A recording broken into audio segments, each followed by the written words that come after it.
Order. We have all board members, including our student representatives. Oh, missing Jake. Jake isn't here. Yeah, board members except for Jake, present. So we're two student representatives. We'll move on to A, communication items. All right, so we will start off by inviting our elementary school principal up for the update of what's going on at the elementary. Do you need me to pull that document up now or later? You can do that now if you want. Okay. For the slideshow? slideshow. Okay, so welcome everybody. We'll start with kudos to our goal of 1C for social wellness. We did our March food drive and the kiddos brought in an amazing amount of canned goods and boxed goods and things like that. And then we raised a total of $1,149.87 to donate to the food shelf. So that was just amazingly impressive. It just was a feel good kind of feeling. So be proud of everyone for that. Our NHS did Connect for Love, and are you guys going to talk about that during your? I don't think we had talking time today. Oh, that's the next meeting, isn't it? That's the next one. Okay. We're in the middle of it, so without giving away everything that they're doing, it's just going fabulously. It's very well organized, and our high school NHS friends are doing a great job interacting with kids and sending that message of love from little to big. So it's brilliant. Goal 1A. So we've got physical wellness and 3. Financial allocation and fiscal stewardship. Our playground committee continues to meet monthly. So our color run is scheduled for May 20th at 1:50. T-shirt orders were sent home, donation letters are sent out, we're contacting local businesses, and here's kind of what we organized to give people an idea of where we're going and what our plans are. So if you just want to click in. So preschool is looking at building a playground. The district is looking at building a playground right behind on the south side of the media center. So when you walk into our media center and you see all those really big windows, so now picture yourself outside by that back parking lot, that whole grassy area from the media center over to the preschool doors and kind of where kids go out for recess. Is where this proposed playground would be. And you can see that we got a bid for some Bloom equipment, it's called. And so that's what the main structure will look like. And you can click into the next one. And then we talked about getting a dinosaur and a jumbo flyer, but I've actually changed that plan. So again, this is all in the works right now. Our rep has been on vacation and hasn't returned with our prices for those. But instead, they thought it'd be really nice to do a fire truck and a police car back there, because we're promoting, a general understanding and no fear for our safety people. So look for that to come. There will be a bank of swings. Yep, you can keep going. You're good. And then this tells you what the cost and installation are at this time. It's amazing how expensive everything is. So just the preschool edition, this is the total for just that back area. We'll be able to keep the big trees in place. And again, this is a big fundraiser that we're doing. So we've got a little over 14,000 from the Cherrydale fundraisers that we've been doing. And we've been getting donations from Lions clubs and things like that. And it's just really fun. We've got some good community members on board that are advocating for us. Several of our teachers are on board. And more will come with this as it unfolds. So if we click forward, we'll see that there are 2 updates for the main playground. The Vista Treetop and the Sky Runner are the 2 items that we're looking at there. Adding more to what we currently have because our playground passes inspection so that we know that we're okay. We don't need to replace any of the main pieces, but just allowing for more areas for our friends to play. So if you click to the next one, it's the same breakdown. It's got the cost of the surfacing and this one was quoted 2 summers ago, but it does already include the increase due to COVID that we've all experienced with everything else that we've been doing. So then we go on to the next page. And you can see that the total for those 2 items on the main playground would be just over 30,000. So that's what we are fundraising for. And we do realize that we won't get all of that, of course, this year, but we can get a good start on it. And the team will be meeting to prioritize what we can do and when we can do those kind of things. Our preschool team is in Community Ed are also looking at a big fall fundraiser. And so we'll tell you more about that at a later date too, with the specifics of contributing to that preschool playground set. So is the goal 100% funded through donations? Yep. The one quick question I have, I know with the sheets that came out, it had a $5 fee for the popsicle at the end. What is your plan for kids that don't bring that $5? The $5 will cover popsicles for everyone. It won't cost $5 per popsicle. That's a general, just an additional donation. Okay. Yeah, great question. We've had that's the big question in the office is what about the other kids and what kind of popsicles are you getting for $5? Well, it's just, Yeah. it's a concern that Yeah, a it's lot of valid. parents are gonna look at it and just throw it away, and Yeah. you don't want kids not getting Right, it or having, oh, you're not, that's not, okay. valid, very valid concern. So thanks to those who've contributed already, and be looking for us if you haven't heard from us yet. Okay, social wellness, our family groups, last time I was so excited to share with you what we were doing for our service project. That was supposed to happen this Thursday, we postponed it because the weather does not look very promising and many of our service projects were outdoors. So I'll update you that one at the next meeting. Upcoming events, we've got the HVAC project, we met with Mike and Steve last week. Our teachers have suggested that Steve come and set up meetings with them to just walk through classrooms and just give a general overview of this is where the HVAC units will be and this is what they'll look like, and talk more about that plan with the impact on the end of the year classroom instruction and all of the boxing of materials and the covering with plastic and what those kinds of things will look like. So that's been on the forefront at many of our faculty meetings and grade level meetings. So look for more to come on that one.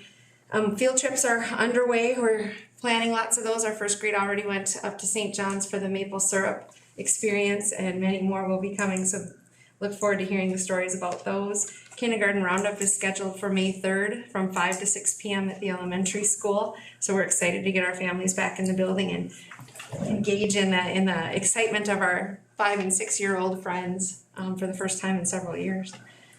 Fifth grade program is May 2nd. Orientation will be scheduled with our secondary friends toward the end of the school year. And then, of course, fifth grade graduation will be on the last day of school. So we're in the process of planning all of those end of the year kinds of things. It's an exciting time. It's a busy time. It's an exciting time. And we start MCAs, of course, tomorrow and work through the next few Wednesdays with that as well. So teachers are busy preparing the kiddos for what that might look like. Do you have any questions? Thank you. Okay, thank you. Thank you. All right, we'll slide into the secondary school principal and activities. David, if you can give us a rundown on what's going on in those two areas. Absolutely. All right. So you wouldn't know it, but spring is here and sports are here and activities. It's been a real slow start so far. We were supposed to be hosting our home track meet today and hosting a few other events that we just weren't able to get going with. Our participation for spring activities has been really good so far this year. We have about 50 kids 7 through 12 out for track, which is really up from previous years. We were actually short for uniforms that we had to order, so those numbers have been really good. They've had a couple indoor meets. Baseball numbers are good. We have enough students for a 7th grade team, 8th grade team, 9th grade team, JV, and varsity, with a little bit of overlap with a couple 8th graders maybe playing 9th grade every once in a while, but at least we're able to field all of those teams. Softball, we have enough for a 7th and 8th grade combination team, which, and then we have a JV and a varsity, and JV is kind of up in the air a little bit depending on whether some of our students are healthy and if we can bring a couple middle school kids up when needed. We have about 20 students out for golf, 7 through 12, and our trap team has 19 students out. So good participation numbers. With softball, we see it throughout the conference. Numbers are down. Baseball, the numbers are down a little bit, but we have one team in our conference that they're not even going to have a 7th or 8th grade softball team this year. So just numbers are just kind of down. It's kind of that way with basketball too, throughout the conference, and maybe the pandemic had a little bit to do with that. When we had to have the winter sports or the fall sports in the spring and reverse that last year, I think that hurt us a little bit. So hopefully those numbers will come back. Prom is scheduled for May 7th. We had the Grand March starts at 4:15. Those tickets are going to go on sale at noon on Friday. And then the supper and the dance are gonna be at Dino's Ballroom, and then they'll come back here for, post-prom. And I think they're doing that in the pack, right? So, we're excited to have some of that back to normal as last year was adjusted and the year before was canceled. Graduation, June 5th, we're supposed to meet with seniors this week, we're gonna do it next week. And then we'll get parent information out regarding that, but not much will change from last year as long as the weather holds up. Registration, we are in that process. We met with grade levels. We were starting some of the registration with students today, and we had some issues with Infinite Campus, so we're working through those, and we have MCA starting tomorrow, so we'll probably have to push that off to Thursday and then into next week. So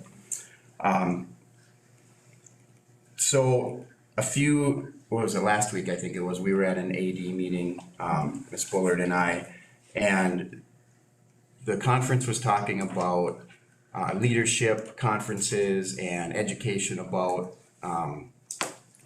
our fans and students and parents at games and all the things that have been going on this year, at events that have really put a poor light on some schools. And so we were just talking about how to address those and creating leadership teams for our students that are fans at sports, where they could be leaders and kind of, make sure that their classmates are being respectful and good sports. And so then we got to talking about social media. And this year, the last couple months, we've had a number of social media issues that just really concern me. The ease in which some students have just done some really cruel and mean things just is really hard to swallow. And we got to talking about that, and we got some good ideas on some resources that we want to incorporate next year, and some education starting with our youngest students in this building, and trying to create that atmosphere of that social media is not a place to spew anger and hurt people. And what we need to look at as a school and become more familiar with and versed in is how we handle those things when it happens outside of school. There are many times where I'll talk to parents, or kids will come in and see me or Mr. Rasmussen and say something happened on Saturday night. Somebody, this happened on social media. What are we going to do about it? And it really gets to be a murky area for us. So one of my goals this summer is to really work on getting educated on what the role of a school is in those situations, and how we can address them when they happen, and also how we can educate our students to be responsible on social media. Any questions for me?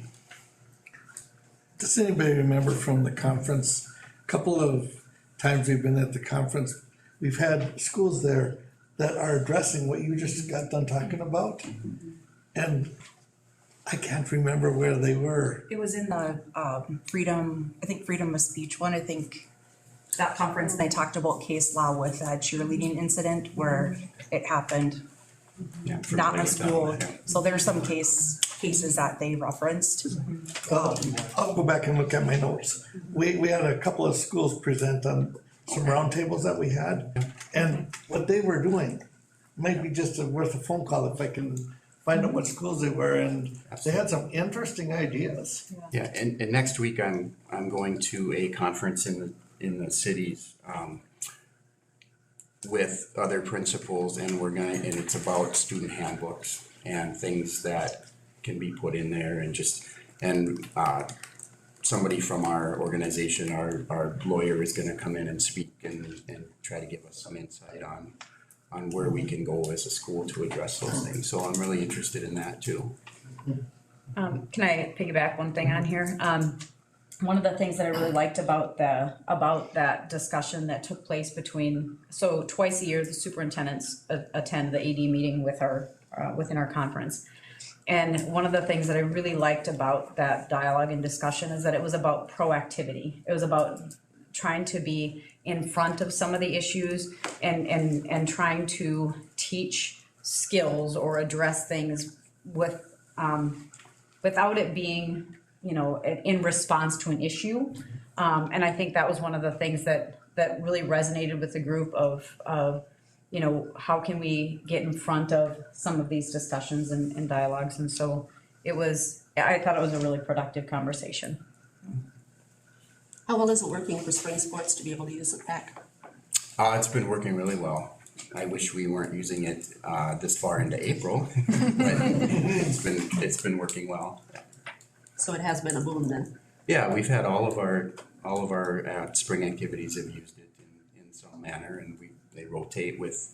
We still use the main gym, and they're out using the parking lots as much as possible, and the batting cages at the baseball stadium. So Good to hear. yeah. Thank you. All right, thank you. Okay, community education. Matt, what do you got going on over there?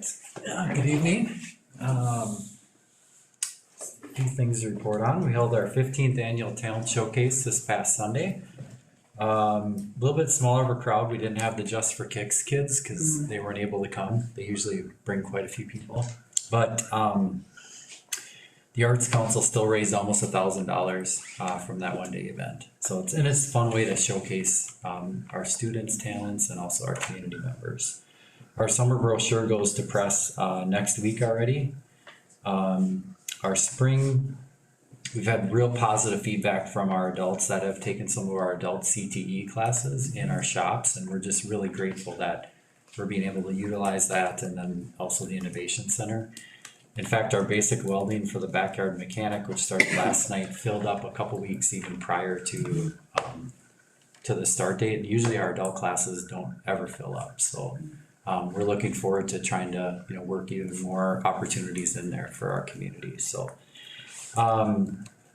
PAC continues to have a very strong usage, lots of new members, quite a few new major events coming to the PAC. We have the state pace setter tournament, another state qualifier this summer, breakdown tournament, we've got prom, we've got lots of things happening in there.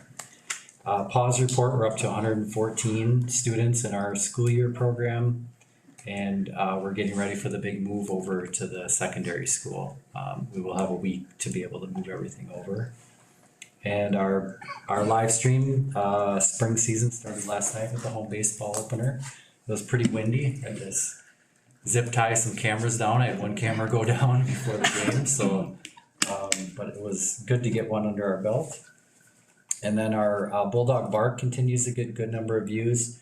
And then I think Janella shared with you guys that social media folder for all the stats. Have you shared? I haven't shared the folder. I shared the data, some of the data the last time. Okay. Yeah. So each month I pull all the stats from all the analytics from all the social media. So those are available. So March has just got pulled over there. So any questions for me?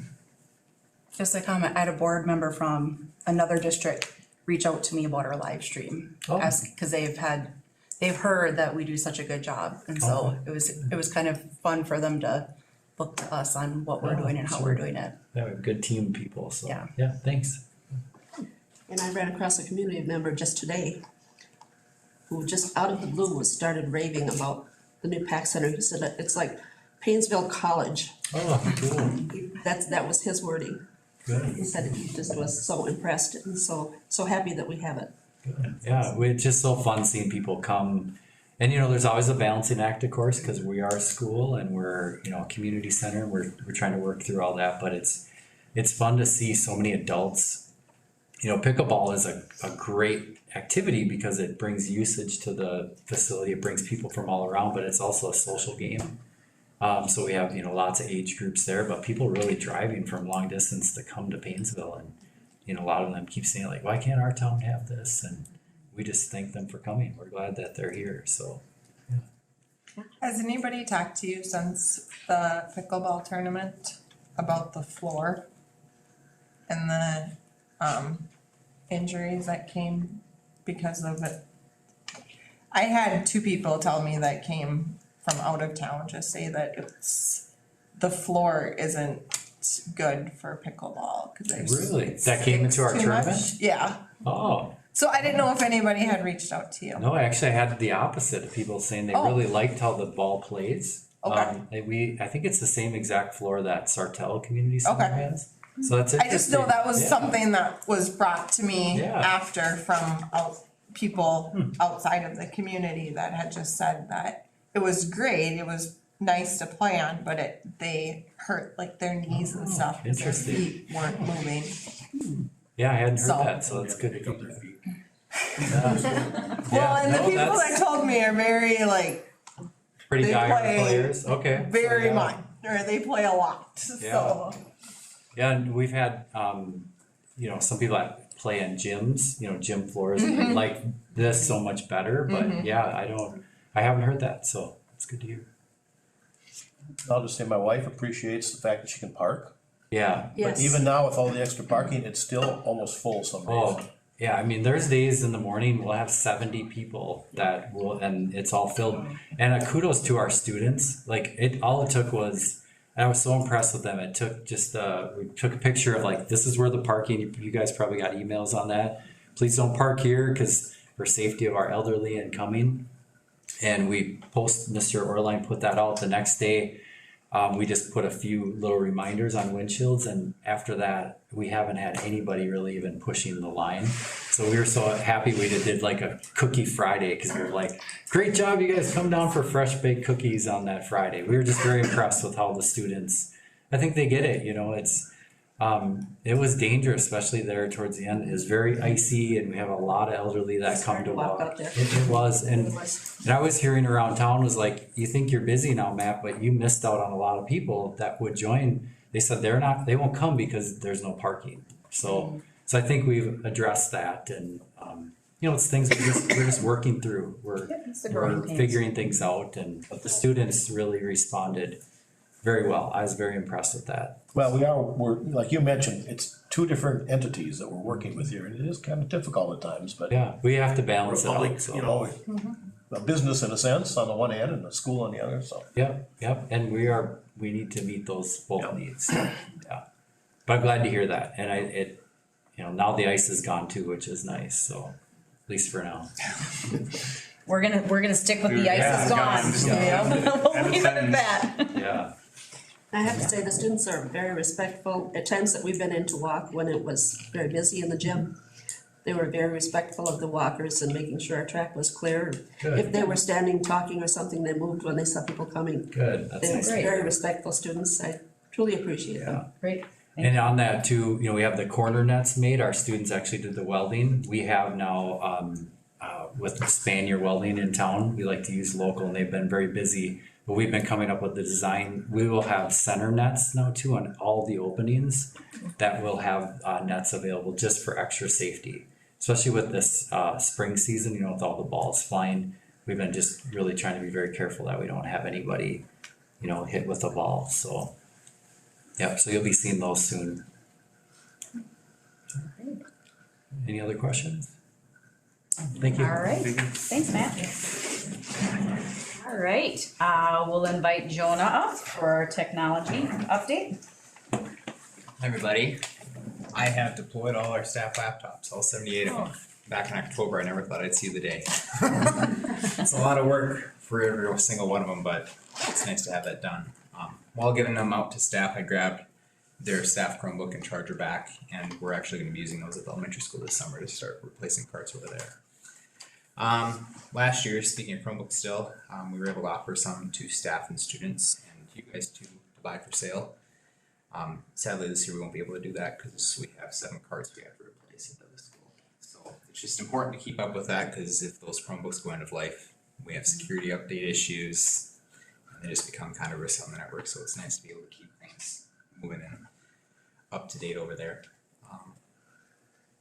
Docking stations, that's my next project now. I hope to get that done before the end of the school year.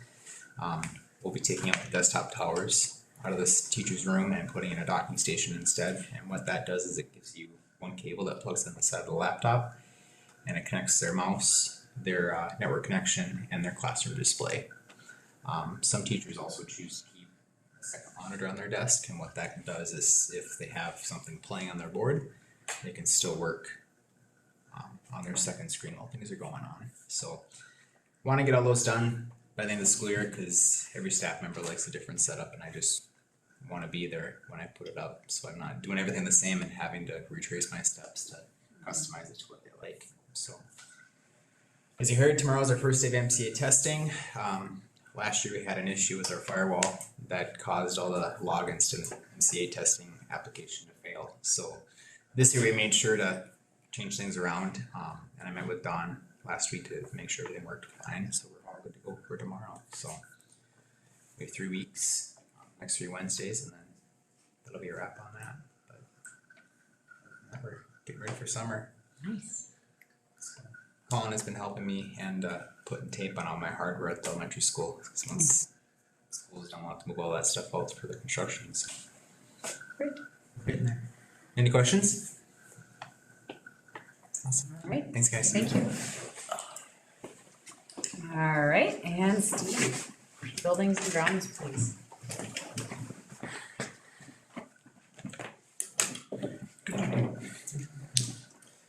Okay, an update from Building and Grounds. As Mary stated, we've been meeting with SiteLogic and getting our game plan for the elementary project, and feel pretty comfortable where we're at with that. We'll just be communicating that to the staff at the elementary school and having our game plan in place when the time comes. So that's all moving in a very good direction, and feel very confident and comfortable with where things are going with that to make it as smooth as possible. So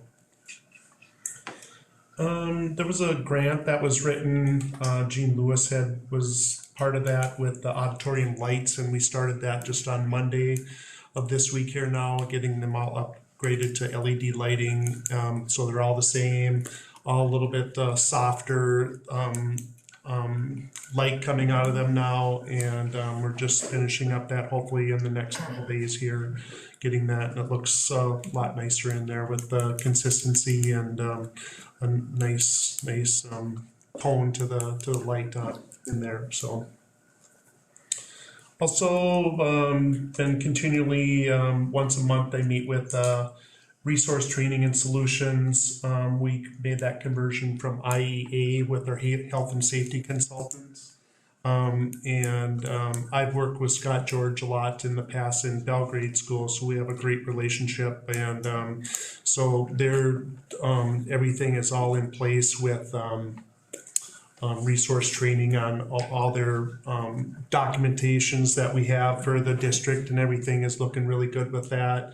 We're also implementing a Great to Know, or SDS, the safety data sheets for all the different areas, from chemistry to the kitchen to the maintenance area.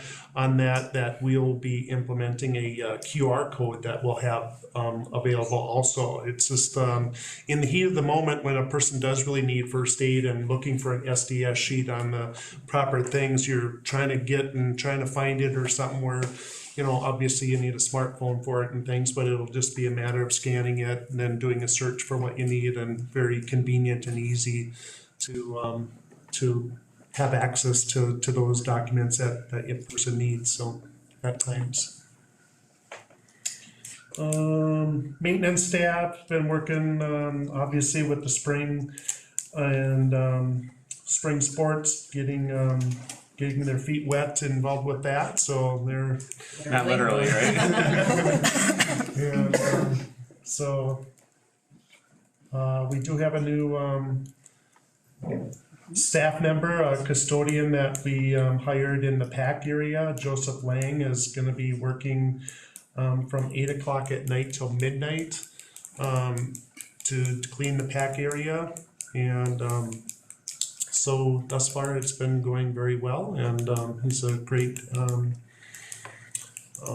member or a great person to have on the team with the new area to keep that sparkling and shining for everybody to use, so.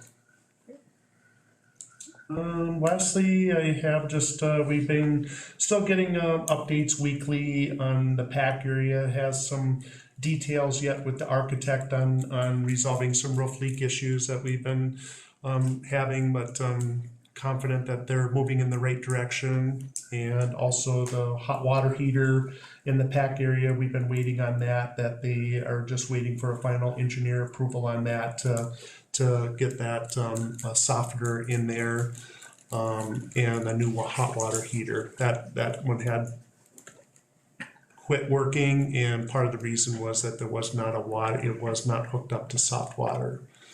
And that's probably not all the issue behind it, but anyway, that's what the plan is here, is to get that going here in soon. I'll just add one, if you don't mind, No. one piece to that is, both, Steve and Matt have really done a lot of work to stay on top of, kind of those finishing touches. I think when you finish a construction project and the punch list, so to speak, is complete, it's really easy to kind of have things fall off the radar.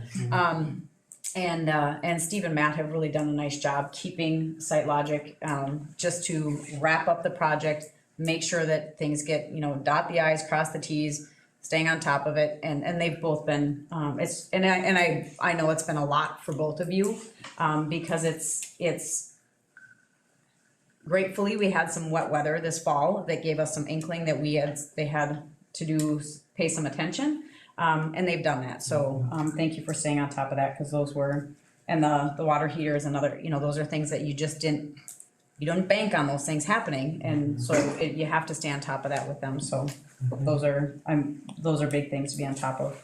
Thank you. Again, these things will all be covered under warranty? Yes. Perfect. And if they work on that roof for the next couple of years, it doesn't run out, right? They'll stay on it. Warranty? Yeah. When we put the building up, lots of us had some questions about how the water was gonna flow, cause some of it doesn't flow logical. We were assured it was a non-issue. I don't exactly know where the leaks are, but I'm gonna bet they're exactly where we thought we were gonna have an issue. And we just don't want 5 years to go away and have school boards in the future struggling with the same things. Then we have a flaw somewhere. Yeah. We've been advocating for that, specifically for that issue, that, if we're going to patch, that's fine, but repair, and then that's when to advocate for that date for a warranty perspective. So we're working through that and making sure that those concerns are raised, and they've been responsive thus far. Anything else? Thank All you. right. Thank you. Thank you. All right. Move on to B. So we'll Paynesville move on revenue. to some revenues. All right, so, something that I came across that I really, found helpful was through my MASA mentorship group, where we have, access to just different resources and different reports, and, I've had a variety of superintendents share information with me.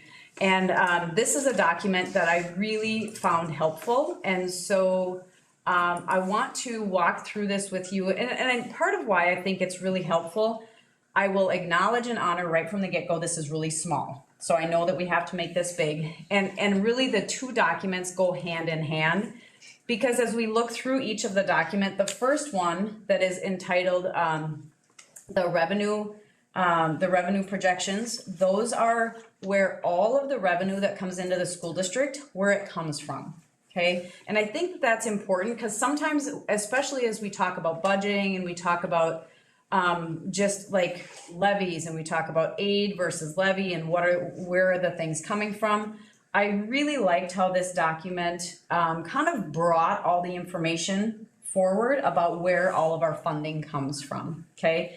So the reason I say that the two documents go together, and I'm going to open them both, because the second one is the explanation, and this is where it really has, and it's that final column on the right side that has kind of what's applicable to us here in this district.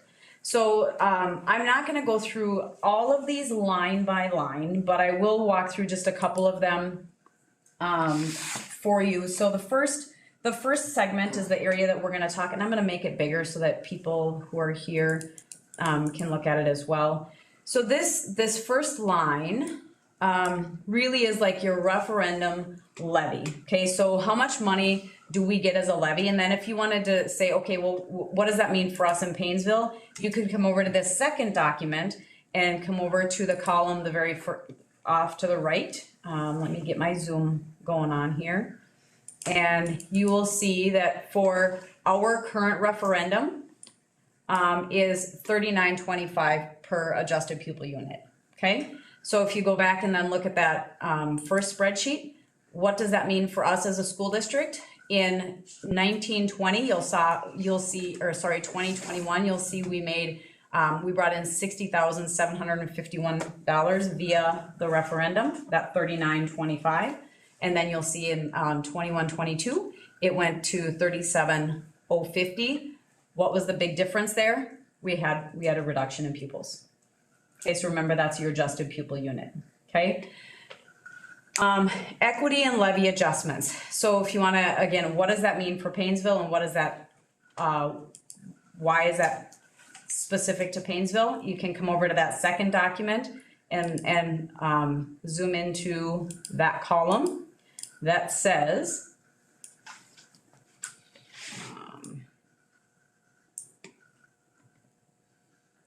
so that is based on districts that have a per pupil referendum less than 10% of the statewide average referendum, okay? So you kind of get the way that this flows back and forth. So what I've done is I've asked Carrie to link in all of our revenues and identify for all of us, what are these revenues and where do they come from? These first numbers that are identified in blue come off of our levy report. Okay, so when we go through the truth in taxation in December and we talk about all of our levy information, all of this data comes into and from that levy report. Okay, so what are the big things? And so then I kind of, as I look at these and I cross from year to year, I look for the variations, right? And so what are things that are different? You'll notice again, we had an unemployment shift. It's not a lot of money, but we've had a decrease in our unemployment levy. Okay, you'll see some terms that you recognize. Safe schools. What do we use our safe schools for? So if you wanted to come over to that second document and take a look at the safe schools, it'll tell you what we use our safe schools money for. Let me slide over. So if you look at the safe schools levy and head across,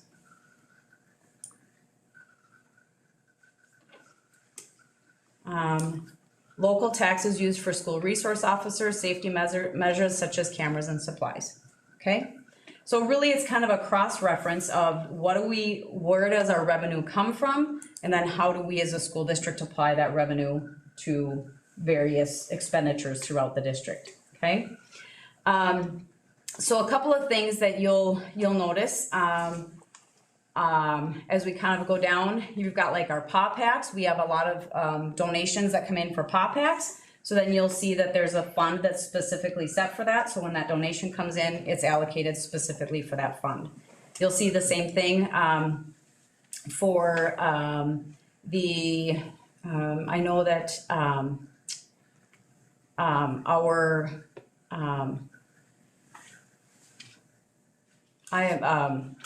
our elementary fundraising account is the same way. It's a designated account so that when we have those projects like the Cherrydale fundraiser, like the color run, those funds are really set aside and they're maintained separately.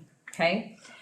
You'll notice things like admissions to games, a big difference from one year to the next. We had no games that we could have charge admission for. Therefore, there was a huge difference in expenditure, or in revenues. Okay, so again, this is purely a revenue document. It does not have expenditures. And again, I think some of the benefit here is taking a look at where are the local sources that come in that really help fund our school, okay? As we go down to the next section, you'll see this is based on our state sources. So the basic general ed aid, this is our per pupil funding, okay? As you take a look at our at the explanation document, let's just come on down to that. So our allocation per pupil is $6,728, which generates then for us $6,721,272. Okay. Again, it's not per pupil, it's per pupil unit. APU, adjusted pupil unit. Yes, thank you for that clarification. And why that matters is because when you have students at an elementary level up through sixth grade, sixth grade, it is one funding, and then when you get 7-12, it's a higher funding rate. The other piece is like when you look at a kindergartner, they don't generate the full per pupil unit. Yep. And when we looked at that at our document with the last session when we talked about enrollment, we have that explanation on there, and I can link that one back in here for you as well. So you'll see that this is where, when you hear the legislature talk about money on the formula, this is where that money would come into. So when we talk about increasing the per pupil funding, this is the revenue source that they're talking about, okay? You're gonna notice a huge fluctuation in compensatory. This is why we have talked like ad nauseum about those free and reduced forms, okay? Because this is where the form really makes a difference for the funding. The legislature is currently talking about ways to, can we get that data in a different way? Can we just get it from a direct certification? Are there ways that we can change, work to make it so that it's not based on completing a form? Lots of dialogue and discussion, no solution to this point. But you'll see for us as a school district, that has been a significant flux in our revenue. Okay. If you wanted to take a look at, one of the things I think that I want to make sure that I kind of walk through is you'll see a couple of spaces where it says like referendum aid. And then if you come up to referendum levy, those two pieces, anytime that you see like the aid, that's money that comes in from the state, not from our taxpayers. And those are partnered. Okay, those go hand in hand. So with the referendum, while we have a levy, we also get aid that partners with. And that's really important. One of the areas when we talk a lot about for our egg farmers, they have an increased aid that goes with a levy. And that's really important because then they carry less of the tax burden, but the district still gets the money. Okay, so those are where when you see aid, you just need to remember that's money that's coming from the state, not necessarily from our levy, and they partner together. Because you'll see local optional aid, for example, and then up top you'll see local optional levy. So those partner. Okay. And then we're going to go down to, so one of the other things you'll see like special education, you've got cross subsidy aid. We didn't receive a lot this year. You'll see special education regular funding. You'll see the $1,216,000. This again is just our these are our revenues. Our expenditures are significantly higher than that, but that's where our cross subsidy comes into play. Integration aid that comes from our partnership with Melrose and working with we have an opportunity to draw aid and levy dollars through our partnership working with a collaborative to really expose opportunities for students that are in a multilingual language. There's a different, I am drawing a blank. Somebody help me out here. Give me the term over in Melrose. What's their, give me a moment. It'll come back to me and then it's gonna, Like immersion? Yes, no, it's the, Their integration. the integration, thank you. It's like, it's an integration partnership, because, their population, thank you. The population of students that they serve, that are English language learners is much greater than ours, but because we are a neighboring district, we have an opportunity to partner, which allows us to tap into and capitalize on some revenue, okay? So kind of coming down, one of the things that you're going to see different in the course of the next couple of years is a revenue that will start coming in through ADSYS. ADSYS is the alternative delivery for systems of supports. So it's our MTSS services, it's our pre-referral to special education. And we have, this year is our first year running the program, and there's a delay in revenue by a year. So in a year, we'll start to see some revenue that comes in through that, which is a partnership with special education. It's separate from, and it's intended to be an intervention prior to, but because we've had such a solid, the MTSS process, the multi-tiered systems of support for reading, literacy, and the behavior interventions that are incorporated at the elementary, we've got some pretty solid programming in place that will start drawing some revenue there as well. Okay. Endowment aid, I thought that was interesting. I was like, what is that? Help me understand. I didn't know what that was. So and I'm just pointing this out because I thought it was interesting. It's based on proceeds of land granted to the state from the federal government. They come from timber sales, mineral activity, lease revenue. It was an odd, I was like, huh, it's been there forever. Hopefully it is forever as well, but there you go. I just thought it was interesting, so it's on there as well. Go down to the next section and you see our federal sources.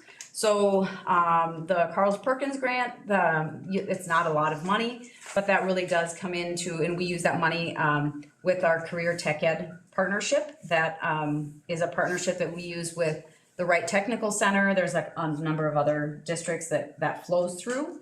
Our title dollars, you'll see our federal special ed revenue, CEIS, which is our coordinated early intervening services. That's also a component of our federal allocation that we get for federal special education services. You will see E-rate, which is, and Jonah, you'll have to step in and help me if I say this wrong, but our E-rate funding is a 5-year cycle that we get for funding. And so you'll see, that's why there's a variety of revenues there. And then one that you are going to see fall away over the course of the next couple of years, because we had none, then we had a lot, and then it will go away, are the ESSER funds, okay? So then the next thing that we have are like our food service fund and our community service fund. Again, those are areas that are really pretty designated. Those monies come in, they have very targeted uses. Many of these have targeted uses. However, that fund is a separate fund within our, so you'll notice some of these are going to align with our audit. You'll recognize that these are separate funds. So the food service fund is, we have federal, state, and then you'll see our local lunch fees. Our local lunch fees at this moment in time, that comes from anyone that buys like second, those lunches are free. So if they would buy a second entree or staff, for example, and you'd have any additional fees, okay? And then the community service fund. So these are really kind of again, you're going to see the partnerships of levies and aids. Again, if it's a levy, it's taxed. If it's a tax concept, and aid comes from the state, okay? So this was a huge data dump, and there's a lot here, but I wanted to start really just helping to show all the sources of revenue that come into the school district that really we then work through. What are the things that can be paid out of one fund that maybe can't be paid out of another, and those types of deals. So again, the two documents, really you want to kind of lay hand in hand and look at them one to the other so that you can see how does Paynesville area schools use that money, and how is that specific to Paynesville, And what does that look like? Okay, are there any questions on that document? Yes. Okay, So can you go back to the first local operation levy? yep, So 2019-20, it was 375,000, now it's 626, anticipated to be 612. That's a $300,000 swing. But then when I go down to the local optional aid, that we have a big increase there too. But if I go all the way down to the very end, which has all the totals on it, and I take the last bond referendum off that total of 26 million, let me get there. 29 million, comes out to about 13.5 million. okay, Then the next year following is 14.5, the next year following that for our budget is 15.1. 50,100,000. What's the deal with that local levy? Cause the second thing is I went to the second. can you pause for just a minute, cause I'm trying to catch up a little bit on where your numbers are coming from. Okay. So, From there, you go up to the very top. yep, Got the 375 on local optional levies. so Right. local optional levy, so this number, this is where the board set your local optional levy. So this is where we went back, Explain that to me. okay? What did we do that, caused $300,000 there? So if you look, it went from, 375 to 626. yep, But then if we go down, the aid on that option was another, go down to the aid. yep, So that's another one, the local optional aid, yeah. So now that went to 141, that's $80,000 more. Then go down, all the way down to the very bottom. Very bottom. Now, stop Okay. right there. So if you go up to the sale of bonds, yep, first set of numbers. yep, 1,620,000, subtract that from the 29 million. We kind of know where the sale of bonds went. so this would be your building project, Right, so take that off of the other, leaves that 13.5. So technically, without that bond sale, it'd be 13,500,000, 14,563, 15,163. okay? I'm I'm gonna, not sure I get that whole let me look at it, concept. okay? Yeah, the Let me second look part at that. was, when I went to your second sheet, and I went to the optional levy, Okay. it started talking in there about the 724. Yep, The 724 is the one that all disappeared to 39.25, so I'm lost in that one. so the 724 is what became the local optional revenue that came off of, so but now you've gotta remember that so there's a couple of, and I track what you're Get asking. back to me No, on it. That yep. were just my questions, and I No. know I don't wanna load it right here. Right. But if it was 724, when we did that levy, it was about 724, 725.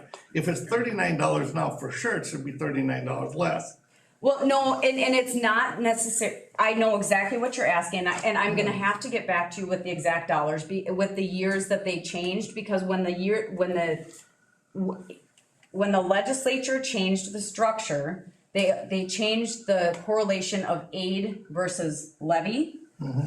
Which is part of what changed your dollar amounts that were on the local operating. That's why if you go back and you look at, and this has been really confusing it's been confusing for me, Bruce, so just bear with Well, me. I'm just approaching from real sympathize. It was 725. It all kind of filtered out somewhere else, but then it reoccurs here in an account that grew by 300,000. It looks like a possible duplicate. On the aid to and I can look at Yeah, that, just but take I a get. look at it. The Yep, I second will. thing is, are you able to put what it looks like with our proposed referendum for fall? So if we get the referendum sure. in the fall, Yep. what's that gonna look like? Yep, I I'd be could. curious to see. I love this chart. Yeah. Seriously, it's the best looking information I have seen in a long time. I knew you'd be excited about this one, Bruce. I did. Yeah. No, but let me go back to there's a couple of things and I do want to caution, like from where the LOR shifted from board authority, from the levy, that was approved by taxpayers. When that board authority changed to say that boards can authorize that we're gonna maintain that 724, the proportion, and I don't have the percentages, so I'm not even gonna guess, but I'll have to get it for you. But it shifted the amount of tax burden versus aid that came in. So those are part of why they don't align with what was approved back in our levy and referendum 10 years ago.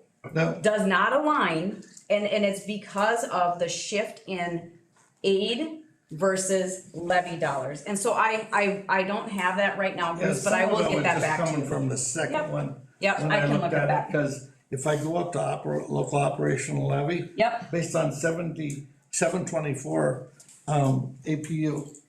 Okay. That 724 has been gone for 5 years. Cause it was 2014, 2017, when the legislature, I thought, was supposed to shift it out of there. No, well, I won't speak without Yeah, confirming. and Yep, it would have made sense to me if the $39, whatever it is now, was subtracted from that. That would be kind of logical. yeah. But I'm curious, I'm not looking for an Okay. answer right now, that was just my only question. And I'll bring it back and if there's other areas as other, board members, as you're looking at this, if there's something that you would like, tell me the story about this. Let me know, and I'm happy to go back and we'll bring it back and talk through that area at a different meeting and kind of walk through. Cause I think the other piece that I really do want people I want our community members to start understanding levies, aids, the difference between a bond and an operating referendum and what a levy is. I wanna make sure that we are having some of those discussions. So the other thing is, if you have questions that would align to this, I'm happy to walk through, and dig, Yep. do the No, deep dig. that's fine. Yep, I just think the document is great, probably the best detail I've seen in a long time, and I don't really I'm not looking for an answer, I'm just sure. I can, curious but what I'll find out. Cause my logical says to me, we're going out with the survey, telling everybody we need 531. I would have anticipated the budgeted numbers to be starting to tilt. So this is budgeted based on what was in revised, in February of 2022. So that's where this came from. You'll notice we've not put anything into 2023, and I hear what you're saying, Bruce, Yeah. to put that in with the referendum passing. When we ran a referendum and the public turned us down, and we have more money now than we did then, Well, it doesn't look quite right. I hear what you're saying. Yeah, Yeah. I would have thought that, cause I think our reserve fund went down a couple $100,000. Yep, So we know it's there, I just was sure. just curious. Yep. Okay, I don't think I've ever seen a document this detailed on our, there's a lot here. yes. There's a lot here. And again, I'm not gonna take credit for this. This is, these are my colleagues who have really worked with boards for a long time to what information are boards looking for, and that's where I got it from. So I'm not gonna, Take all the credit you want, Yes. at least it got here, so I'm fine with that. We were looking for it. Yeah. Thank you. yep, you're welcome. That was So, very good. and I'll perfect I'll dig deeper into some of those areas for you, so. Anything else on that one? Okay. So as we go on to budget development, there's, this is a relatively short, slide deck, but I'll just kind of walk you through a few different things. So as we are developing, the 22-23 budget, again, these are just considerations and these are ongoing. This is really intended to just provide discussion for you about what we've been talking through as we are searching for that $200,000 target reduction. So a couple of things that are, that we've, found in cost savings over the course of our discussions. We've come up with cost savings personnel-wise of approximately $125,000. The change in AD position provided some savings for the district. As we've looked at the number of days that our support staff are reporting, we're taking a look at the number of days that our students are here in relation to the number of days that we really need to have staff here to complete the required trainings and the areas that we need them to be, like, for example, I'll use our special education staff. We require them to have a de-escalation training. And so, making sure that we account for those times. But we're also being cognizant of student contact time, okay? You'll notice we're talking about looking at retirement savings with our paraprofessionals and rehires. We do have, at our next meeting, you'll see some retirements coming on. And so we are expecting some anticipated savings in those retirements as well. You will see an elementary music resignation that's coming up. And so what we are taking a look at for that 0.2 FTE is filling that internally. We're considering having our secondary band teacher go and cover that 5th grade, which an unintended consequence of that would be that there would be some exposure to our 5th graders that would be coming into possibly our band and choir. So would that be an overload on? No, what we would be looking at is looking at the lesson structure and how much time are spent on lessons, immediate direct lessons, yep. So again, it's a consideration that we're looking at. You will remember last year, we are counting on the foreign language FTE to be 1.0 across the district instead of 1.5. That was a recommendation last year, so I did build that in for this year as well. And then we are taking an ongoing analysis of the custodial structure. Steve talked a little bit about our evening person. And so we're filling that right now at 4 hours a day. And that is a considerable cost savings to us by having that filled at 4 hours versus 8 hours. And we're really monitoring over the next couple of weeks to see. I think one of the sweet spots that you have to find there is having somebody that is available when it's not busy and heavily used, so that they can do that work uninterrupted versus you start, you stop, you start, you stop. Also being very mindful that there is the PAC staff have some cleaning routines and some things like that. So that's an ongoing analysis of that structure, which is also a significant savings year over year. You'll notice some things that we've talked about for some software, some subscriptions and supply budget considerations. We're taking a look at scheduling software. So we have some subscriptions that we feel like we can do internally versus having a subscription to do some of those scheduling components. Taking a look at do we have conference memberships, or do we have memberships that maybe we don't have to have, making some of those reductions from an administrative perspective as well. Taking a look at our supply budget analysis, as a quick, for instance, at our technology committee meeting the other day, the tech department really has analyzed that they can do a significant reduction in their supply budgets as well. And then taking a look at covering our SEL subscription, our social emotional learning, which is our 7 mindsets at the elementary, trying to look at, couldn't we cover that through a grant for the 22-23 school year. Now, again, that's a temporary savings because in the grant, that grant is available for 1 year. So then that'll buy us a little bit of time. But when we looked at the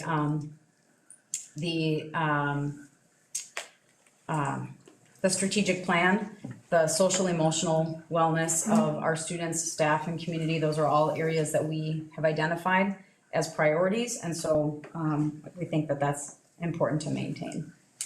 So when you get to the technical subscriptions and some of the other stuff, the stuff that you're going to reduce, are we just gonna pay for it a couple years from now anyway? I think When we're talking about reductions, if the reductions can be over the long haul without affecting anything, that's a lot better than making what I would call an artificial reduction. That all of a sudden, 3 years down the road, you're gonna spend all that money right back in a moment to try and catch up. And that's where, when we talked about the reserve fund, I'd be more interested in spending into the reserve fund, trying to convince people rather than cut those programs. Yeah, I think the Cause we issue. don't wanna kick ourselves in the teeth. No, I hear what you're saying. I absolutely hear what you're saying. I think one of the things, and I've talked with the administrative team a lot, that this feels like we really are nickel and diming, right? We are really looking at every, we're looking at every code, every department, every budget, and we're trying to really analyze what is doable. What is doable for the long haul And- with cost reduction? Yep. Is that what you're saying? I think some of these pieces are doable for the long haul. I hear what you're saying, that are there things that we would like to then add back if the referendum passes, for sure, of course.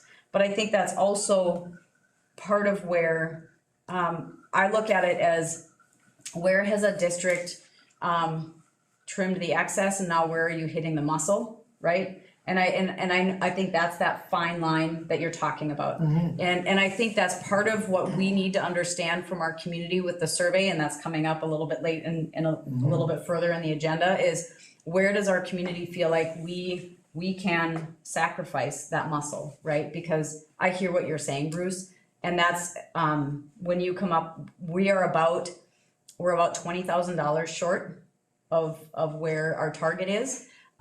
So, you know, we're gonna have to There's things think that about are, that. probably could be reduced and we're gonna find them. Yep. And that's what you need to do. That's just Right. plain good business. Yep, But to come up with this extra $20,000 that we're gonna pay 60 for 3 years from now, well, that didn't really get us Right. anywhere. right, Or if we're cutting, some of the students' programs, well, and you guys are this broken record, but I was here when we got on this board, we were basically broke. We were right at the bottom line, and we were cutting stuff that we had lots of conversations about if we were really kicking ourselves in the teeth on that.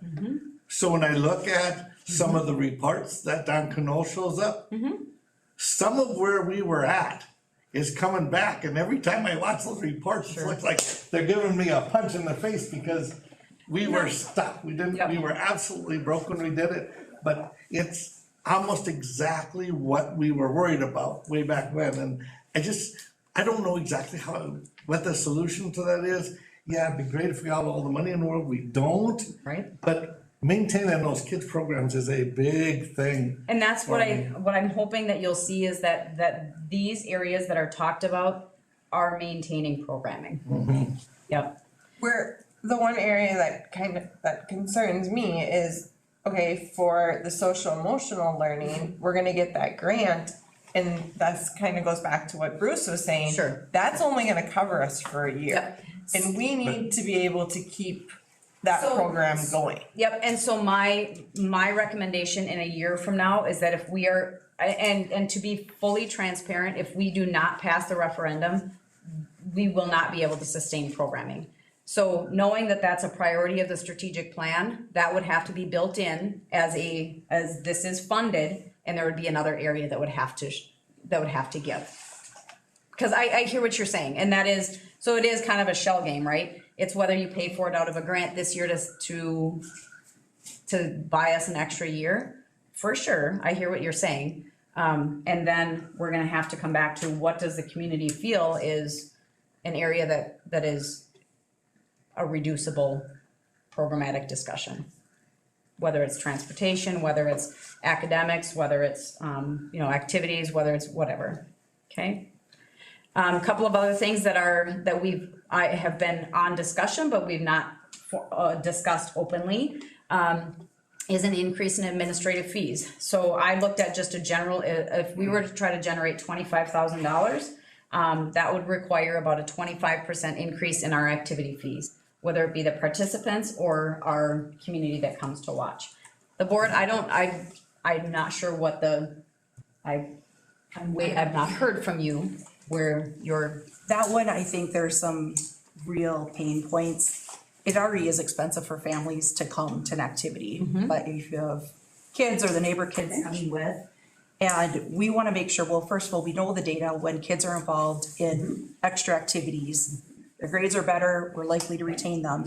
And if we make it more expensive for students and more expensive for families to participate, I would have concerns of participation going down. It sounds like in some areas we already have participation going down.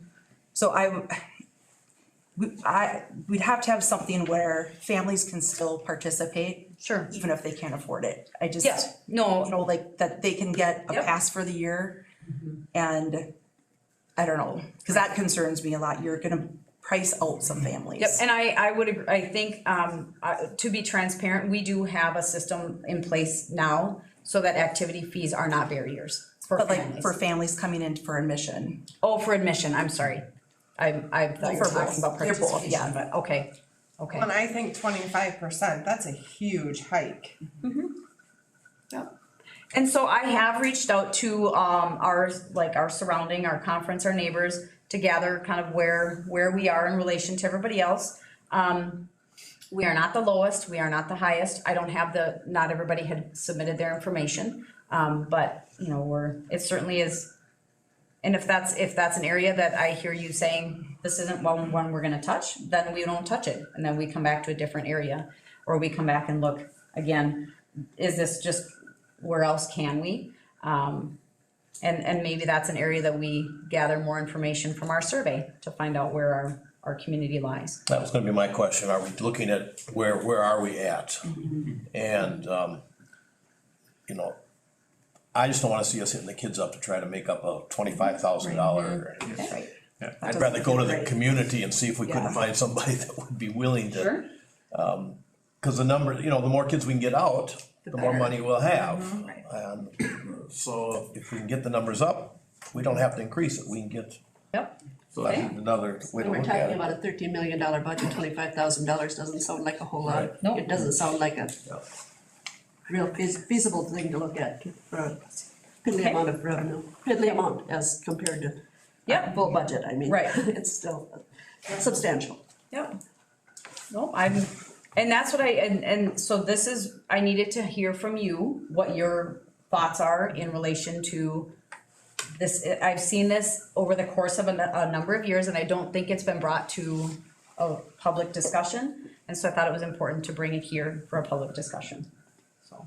I think we should make students participating in anything extra, whether it's theater, music, athletics, we make it as easy as possible and affordable. Okay. Because that's what we want, is students involved. And if there's barriers put up, I mean, I don't think we should do it then. Because we wanna make it accessible. Other discussion? Well, I think it all has to be balanced. Based on their, curriculum, all the benefits. I certainly wouldn't take sports off the table. By any means, this is a cost savings potentially, or not a cost savings, a An place increased to revenue. come in some, with additional revenue. Maybe it's not that, maybe it's something less than that. Yep. But we have to remember, this whole thing is like a point in time. Every time we hear about the MCAs, we're always told, well, just remember, that's a point in time on one day, Sure. right? Our budget is a point in time on one day, but the public still has paid us all that money, and the public as a whole has paid us that money that's sitting in our excess fund, in our reserve fund, right? Yep. So they still paid it already. Yep. So, before we get too carried away, I'm not opposed to dipping into that. The referendum's never gonna go away. If it doesn't pass this time, it's not like we hit a brick wall, we just have to keep going back. Right. Do we have any choice? Somewhere along the way, we have to get something through. Right. It's just that cutting the kids' programs. Okay. When I first saw the band thing, the unintended consequence, I thought it said for the fifth grade band. Well, then when I listened to you speak, okay, we weren't It's really. a positive unintended consequence. Yes, so, Yeah. that I think is fine. Yeah. Having the kids come, to activities, even as observers, I think is extremely important. Okay. So, and I'm pretty conservative. At the same time, we're talking about raising the kids for the generations that are gonna eventually take over everything in this country and pay my social security someday. So, But I think the concern we also have maybe someday. it with the activities is we have a lot of kids now that sit in front of a computer screen or sit in front of a phone. To put that extra fee on them is going to put them even more in front of a screen instead of out playing basketball or getting away from them. Is my thought is we need to encourage them not to be in front of a screen. Although, seriously, that's a career area. They're in front of the screens, those careers in doing that kind of thing that those kids are learning, that is not only not learning, accessing anything is too much. No, but I'm saying right. spending too much time on it is getting to be a problem. So I think I hear your sense on the activity fees, which is wonderful. That's what I needed to know, what I needed to hear. And then I want to update you on a couple of other opportunities that I think I feel pretty excited about this, to be honest with you. So we have one of the other grants that came in through, and it's part of the ESSER grant, but it's called a Pandemic Enrollment Loss Grant. And it has to be used in 22-23. And it has to be used, the intent of the grant is to, it's services to address the social, emotional, and mental health needs of students, or provide professional development and training to address the above needs.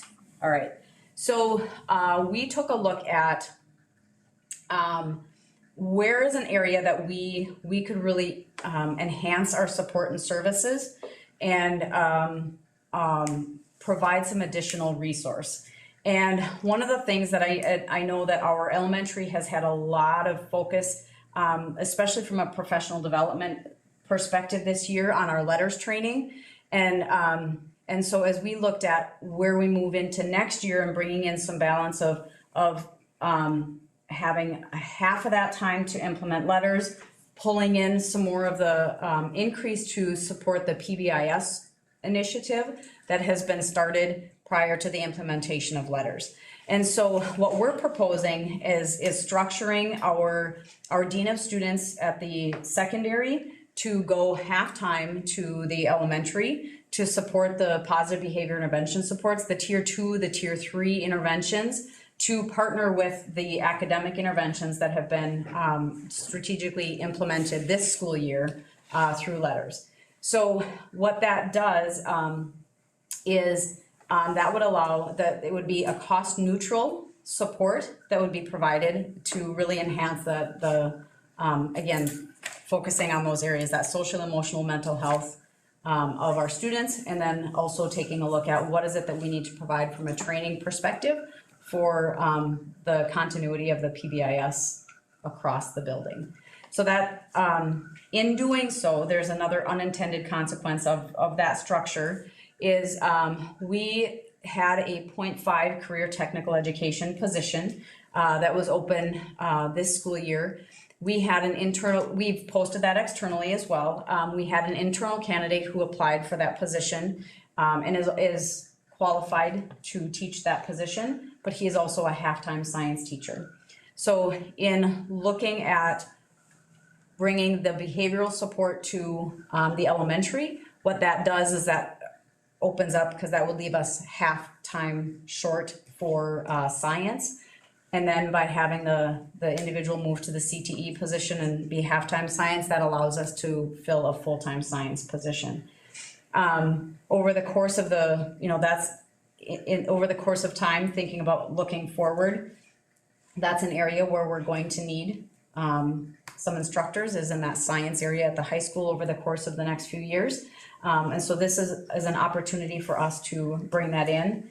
To your point, next year then, we'll have to take a look at sustaining that. Do we then tap into our fund balance? Or do we really take a look at, this is the boost the elementary needed to have that focus, that time to get those systems in place And then it's, we'll take a look at that next year. But that would be a cost neutral perspective because of the pandemic enrollment grant. So that's something that we are building into the budget at this point in time. So if I'm understanding this correctly, our Dean of Students will be a full-time Dean of Students.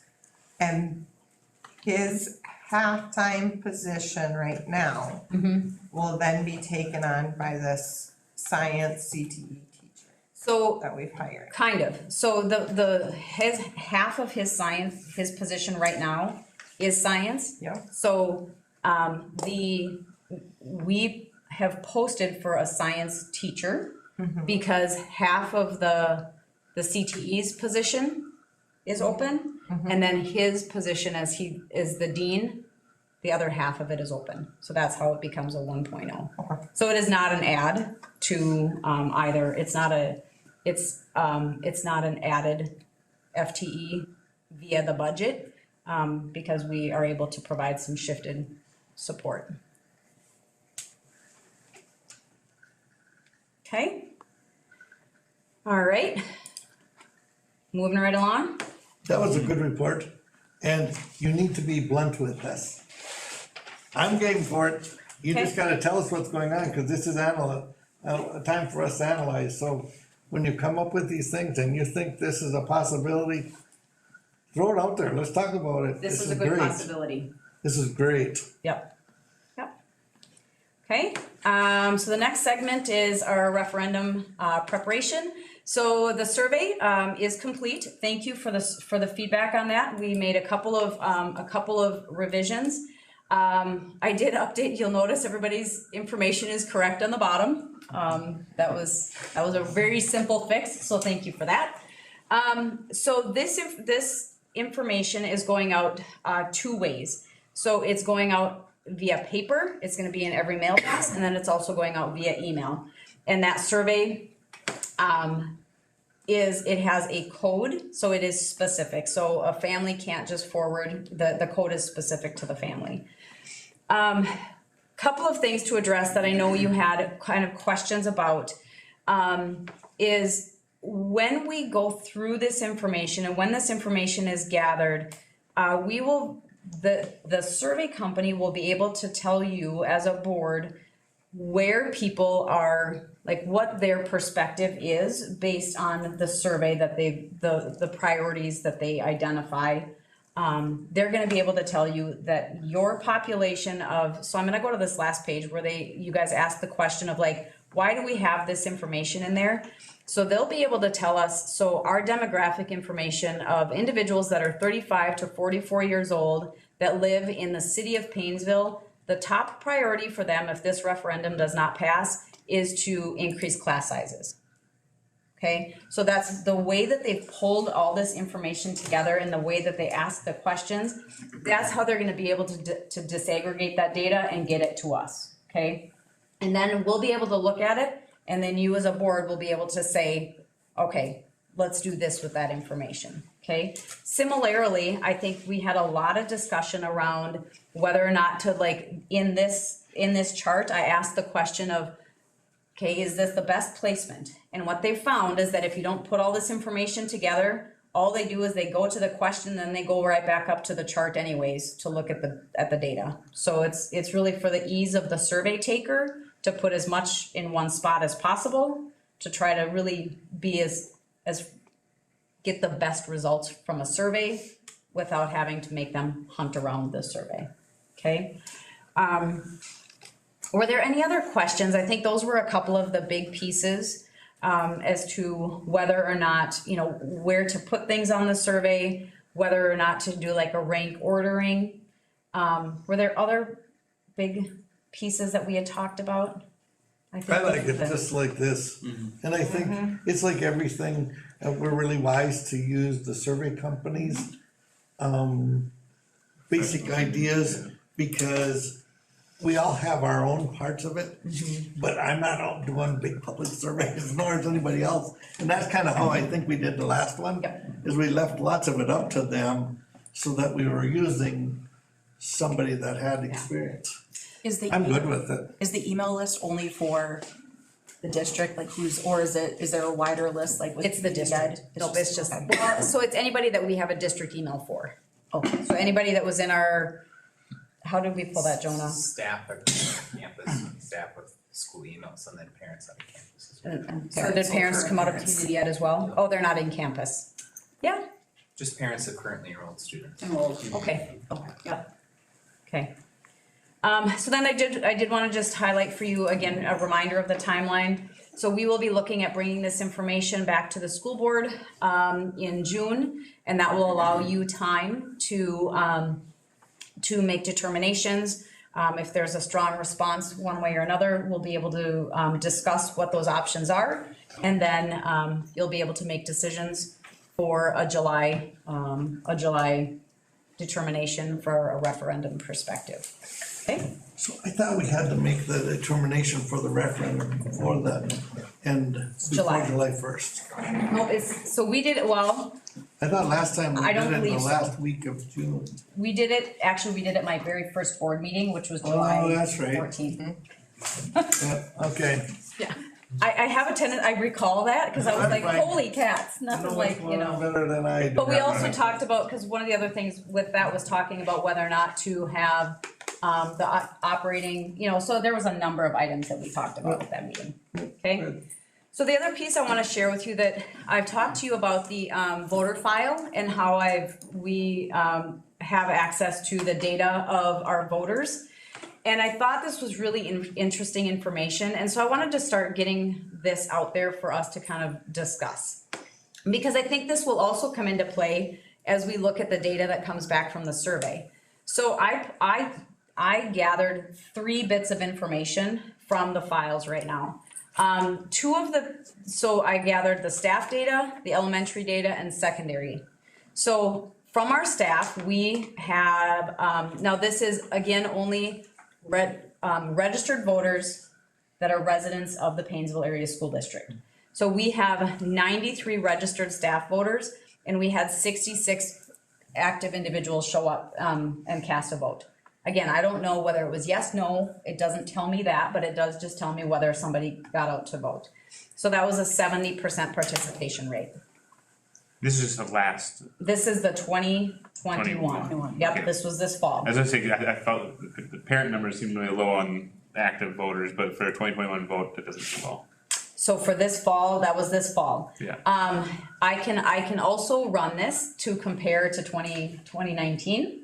Because if the individual got out and if they voted in 2019, they would have been an identified voter and whether they cast a ballot and that That'd be almost election. more interesting than 2021. So this is the most recent vote that we had, which is why I pulled this data. And you'll see that we have 300, the other thing that is interesting is elementary, we have 321 registered voters. So the way that we gathered that information is we have the voter file that just has all registered voters. And then we went through and identified every parent. And we have a lot of parents that are not registered voters. So it's kind of education twofold. You know, how do you register to vote if you aren't? And maybe they have chosen not to be a registered voter, which is fine. But how do they do that if they want to? And then you'll see that we had 111 elementary parents turn out to vote. So it was a 34.5% participation rate. So clearly, and then when you look at the secondary, again, 392 for total registered voters and 135 got out to vote. So again, we'd like to have a higher participation rate with our families, so we have to think about how can we do that? How can we communicate and what can we do differently? So of all the voters eligible to vote, the percentage that voted, wasn't that less than 34%? Eligible, not Yeah, I think- In the whole district, Yep. that's gonna include everybody in the district, which means that, does that mean actually, when you compare it like this, it looks kind of different? It's But at the same comparable. time, it looks like the parents did a pretty good job of showing up. It's comparable to our community, I would Yep. say. Cause So we had was about there- about 1,000-ish voters and we have about 3,400 registered, something like that. So it was and we had about a third, so I hear what you're saying, I would agree, it's pretty Okay. comparable. But I think, I think when we think about what we have to communicate, so then how do we tailor our message to, parents to help them understand the importance of the referendum? And then, again, I think going back to the 2019 election would be more, it'd be, To compare? would be more indicative of what we'll probably see in the 2021 election. So some of the marked differences between the two is in 2019, there was a really active community presence advocating for the vote. And so I Even at think that that's point, something going that's, back to 2018 would probably be more indicative of what we'll see in 2022 because of the election year. election year, yep, yep. So that's, I can pull that too, I can run that. That's actually, again, probably be more interesting than 2019. I'd say that would be more. Yes, that would be 2018 general 2018, election. Okay, I'll look at it. Ooh, I don't know if we, If you can, I mean, my eyes just went buggy going down every line. I gotta figure out, there's gotta be, after talking with Maggie, I realized there must be a better way for me to do this, but, a pivot table. oh, we need to talk. Oh, yeah, that's what Maybe that's what it is. too, as a pivot But- table. Yeah. So, and there really is good information, only because I think, it also will help us to compare. And so it's just been helpful just to have, to know, so. So that's the information I have updating on the, referendum, okay? Moving into calendar, so I've got the calendar draft on here, and I put it on because it really is gonna be important that this is approved at our our April 26th meeting.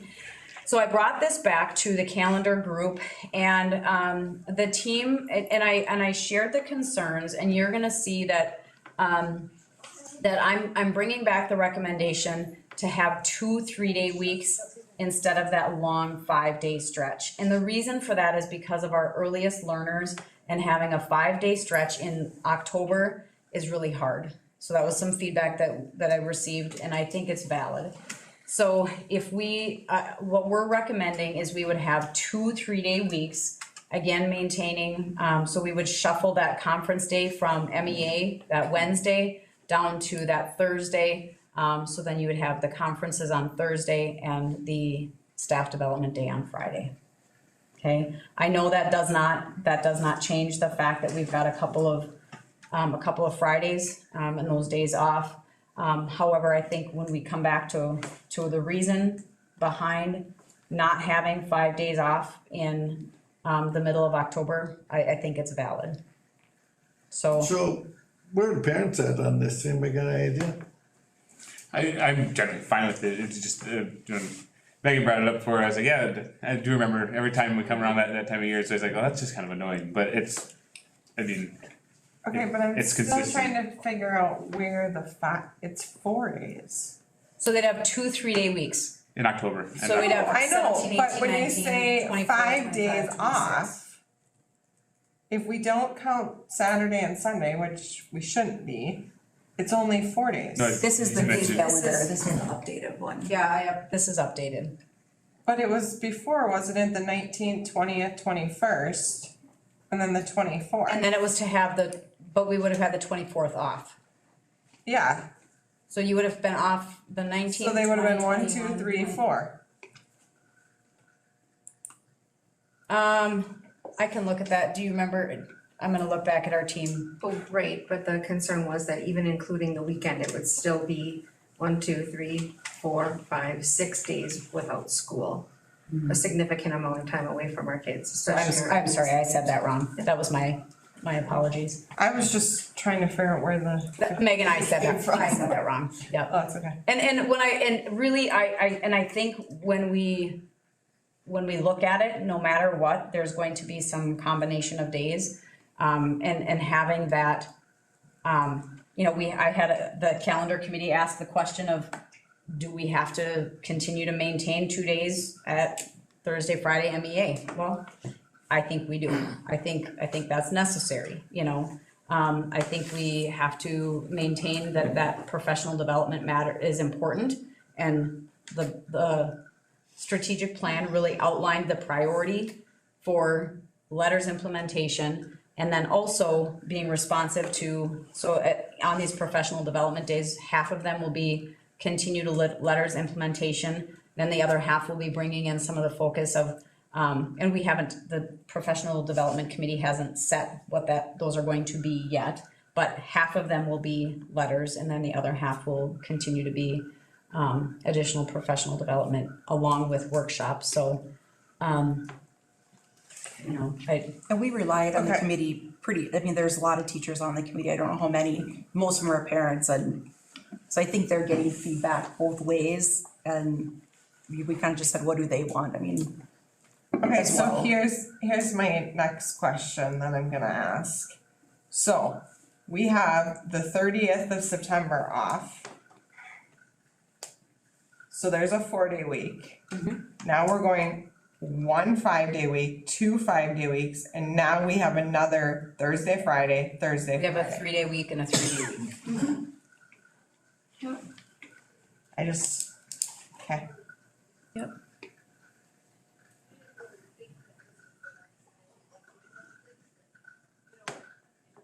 When I was a kid, we had MEA, a little bit at Christmas, I just looked Thanksgiving, at, and we have a we were lot in of days school all off. the rest of the time, there wasn't all this. But the staff development stuff, I think, has been showing that if they have time to be able to study and research, they can get better. And so I just look at this as just the new, cause lots of people ask about it, older people especially, well, the kids are out of school again today, or the kids are out of school again today. Well, it kinda seems that way. And I don't think it's reasonable for us, especially when we look at the implementation of, if we want to have some systematic implementation of initiatives, I do think we have to designate time. To be blunt. And the But students, if the committee thinks this looks good, I just have to go with what they say. That's what the committee, I don't know enough about it. that really is what the committee came back with. Yeah. Like Maggie said, we listened a lot to the teachers. Yep. And the fact that they want to be separated from their classes for Yep. 5 days in a row, or, Which makes sense. Makes you know, sense. it was harder at the elementary level than at the high school level, Yep. but it Okay. made sense to us. There's one comment I can make quick, and it's not a huge deal, but the quarters ending in the middle of the week is very jarring for the students, Yeah. especially with our current schedule. Because I go in the middle of the week, all of a sudden, boom, calculus, and it's like one massive headache. Yeah. But And so when we looked at that, one of the reasons that they ended in the middle of the week is to have balanced days between semesters, quarter one and quarter two, so that first semester is consistent to second semester. And then we also took a look at would it make sense to then have that in-service day? And that was balancing the request of like parents having a Friday versus a midday week off. Those were discussions that absolutely took place because teachers also feel that, you know, when they come into the middle. And so it is, I hear you. Yeah, I don't have a great answer. Yeah. But it was discussed. It was discussed, so. I mean, it doesn't affect me anymore, so I don't know why I'm Peace out, right? Yeah. I was surprised I hadn't been involved in those conversations before, but balancing out the number of days within a quarter, like the spring, Easter holiday switches, so where that lies every year, and counting all the days, it's an undertaking. It's really illuminating, I trying was to so- balance everything with the days that they need for Right. development and conferences, and Yep. it's a daunting prospect. Okay, so then I'll bring you into the next daunting item, which is a discussion about how to bridge and how to support. So you guys all know that our elementary indoor air quality project is set to begin. Like the staff are done. They work a half day on, I'm gonna make this a little bit bigger. Whoa, All right, so the staff are done on Thursday.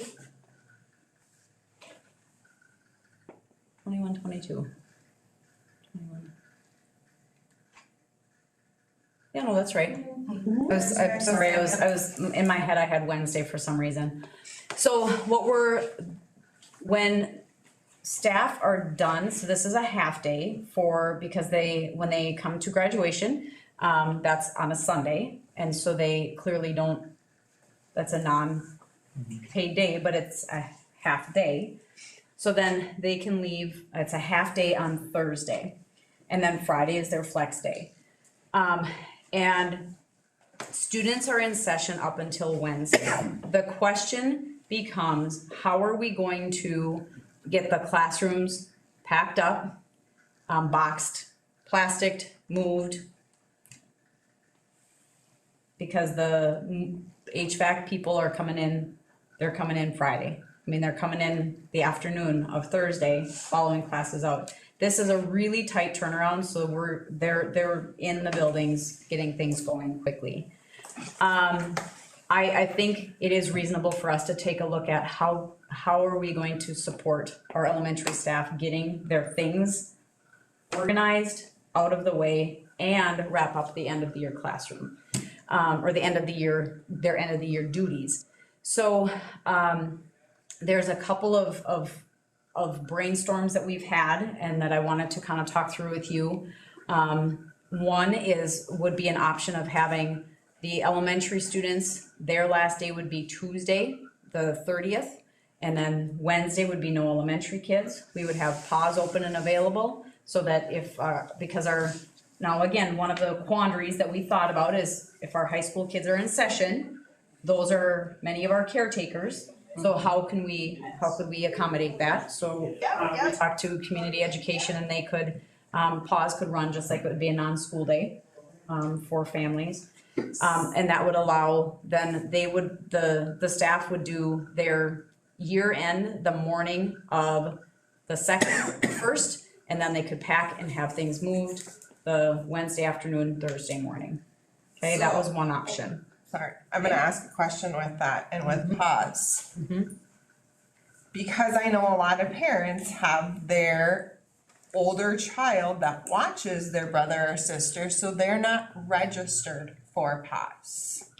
Okay. Would there be a way that we could allow them to attend on that first, but not be registered? Yeah, I'm gonna have to ask Matt. Is that something that we've done in the past? I mean, we could look into that. It's not recommended because we need to know all the emergency information. Well, yeah, but not maybe paying like that registration fee because it's one day and. Right. So how have those? Cause the emergency contact, we should have the information from the school. Right. I guess I'm just trying to think of how we can service those students that normally have their 7th or 8th grade brother or sister that sits at home with them, or our 4th and 5th graders that normally can go home for an hour but can't be home all day long. Right. So now we're looking at. Yeah, I mean, we could definitely look at that. The issue would be are we talking about 200 kids or are we talking about a typical non-school day for us is 30 to 40 kids, 80 kids on an after-school day. So the issue would be or now is it gonna be 100 kids, 150 kids? I don't know if I'd have the staff to do that, nor would I have the rooms, because really we only could accommodate the 2 rooms because everything else is being. Do you know what I'm saying? Yeah, so but as far as the trying to think of how registration fee, we that can. wouldn't be a big deal. Even if it's they're gonna have that Wednesday off. If you need pause, you need to communicate.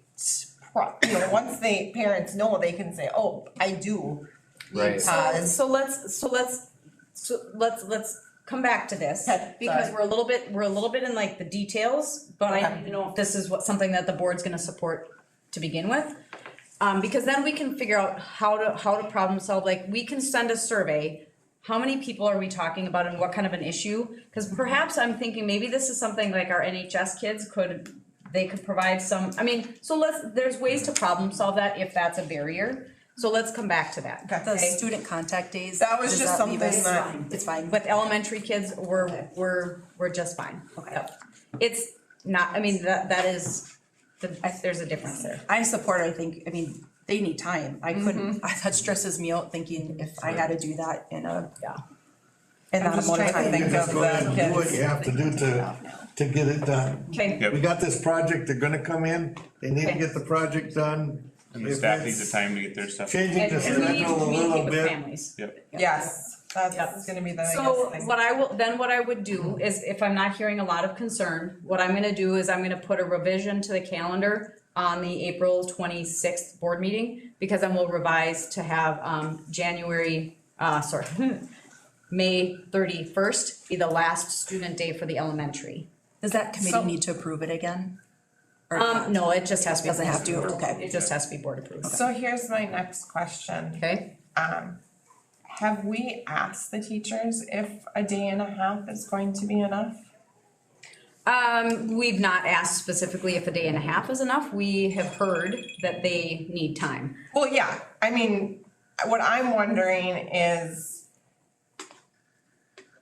for parents, the parents are not going to want their kid to miss the last day of school. Right. I can guarantee you that. I'm looking at, do we give them the 31st too? And that gives parents then the ability to, hey, guess what? We're going to grandma and grandpa's for Memorial Day. You're going to stay with grandma and grandpa for the week.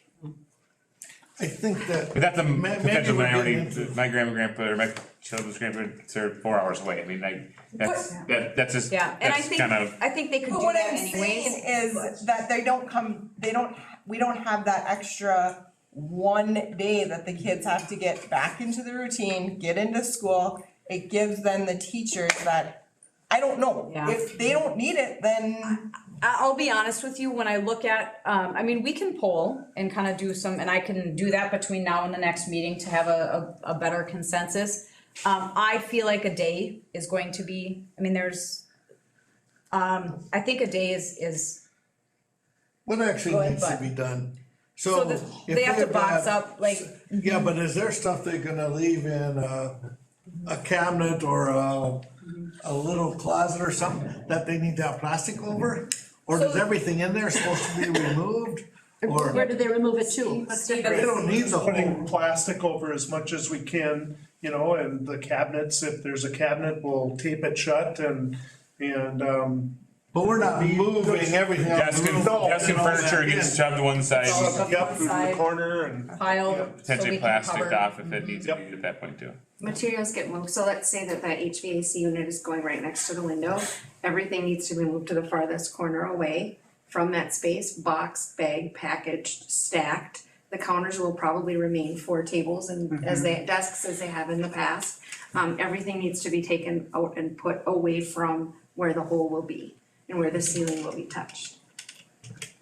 So, but So it's not on the whole those, room though, I mean, everything. So they don't have to like every take, they cupboard don't and have to desk take and- everything out of the space and move it to like the cafeteria, for example. But they do have to, it's a physical touch of everything to get it out of there, or securing, and I don't know if you guys have done a whole lot with cement dust, but it's incredibly fine. So being mindful of anything that they leave on those shelves, they are going to have to cover as tightly as possible. And I know that there's gonna be some assistance with that, but just also trying to be really thinking of all of the hands-on goodies that our kiddos use, making sure that that's, Is, Well, Those and are going protected. through that process while children are still present, because we'll have kids up until the moment that we can move to those corners and occupy those spaces. is there opportunity for outreach to parent volunteers and stuff as well for that day of move? Because, Oh. you know, sure. communication and emails, whether from the teachers or from the district as a whole for parent volunteers to come in, especially if we're gonna do that day and a half, just to, Yeah. you get a couple dozen volunteers jumping between rooms can help move furniture, whatever we can do that. Yeah. And the HVAC people are going to be doing the plasticking, correct? No, we will be. You will be, okay. And with the parent volunteers, I mean, I can have an NHS meeting, we can bully some juniors into doing it. I can tell you, seniors are off by then and no one's gonna wanna come in, but I mean. What? Come on. Yeah. No, I think that's a great idea too. Pull in And some I kids. even thought about, on the childcare end of things as well, if it's a pause thing, instead of NHS, it would be NHS, able to help in the pack, you know, Sure. with the 100 kids or 150 kids instead of the 40 that we normally have, or Yeah. just We can brainstorm. a lot of brainstorming ideas I think you guys can have and do just kind of to solve a lot of these issues, but I'd be willing to take a few hours out of my day and help move furniture if need be as well, so. Yeah. What is your kind of estimation of what it's gonna, like, how, I mean, that's probably, may not be a fair question, but if a typical classroom, what are we looking at for time wise, do you think? Yeah, I think the discussion with the extra day, I think we'll be able to handle that. But the way it was with only the half a day, and part of it was gonna be at breakfast too or something, you know, that was not gonna Forgotten about that. work, so. But I'm Well, I think confident with the day, extra day, yeah. I think if, Janelle, if you poll the teachers and find out for sure, because I think it's their rooms that they're having to pack up. So how much time do they need? Cause I know what a classroom looks like, and a kindergarten teacher and a fifth grade teacher are gonna need completely different timeframes, because And that's, they don't that's part of have, the I mean, point. they have It's gonna be toys and they different. have, you know, and everything needs to be covered and so much so that they don't have to go through hours beyond hours beyond hours of cleaning to make it safe for our students when they come back to school. And I can speak a little bit to the return plan. I mean, we do have, we have more time to return, and so as a, for instance, the kindergarten rooms will be one of the first rooms that are tackled and completed, so then because they do have a considerable amount more manipulatives, the on the walls, all of that stuff, we'll be able to get into that space, clean it, have it more ready sooner in the event that there's more time necessary, right? So the staff, we are going to have, when it's all said and we're ready to go, we'll have more manpower to do the cleaning and have things ready versus packing. We don't have the ability, it's all in one day. So Whereas are it'd be they- stagnated. So then will our teachers be getting, like, during their workshop week, time to do that so that they're not having to come in? Yeah, we'll have to talk through that. So, I mean, that's something that we need to take into consideration too, is we need to provide them time to come in and get stuff ready, because having the high school kids that come in and clean toys and stuff, that's great. But to actually do the putting everything back up on the walls, well, the teachers want to do that, so it's where it fits for them. Prep, yep. We'll have to talk through that a little bit more, yep. I can understand taking the extra day, because it's not actually daunting, but it's time consuming and a lot of effort put into it, especially if they can't get volunteer help to help them. But as far as having to provide daycare for every student, as a parent, I was always cognizant there were going to be days when I was going to need daycare, sick kids, whatever. I always had contingency plans. Or I had extra days that I could take off work, or my husband could. I mean, they know ahead of time, they're going to have it planned out. Okay.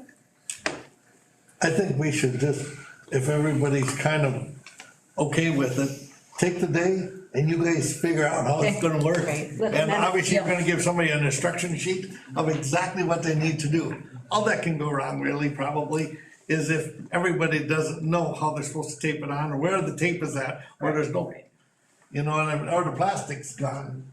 Those kind of things, and that's more detailed stuff that I don't need to get involved with. That's what you A guys lot are of this for. We'll work through those managerial. details, Yeah. yeah, we'll work through those details, but thank you for I needed to know the consensus and I have what I need to move that forward, so.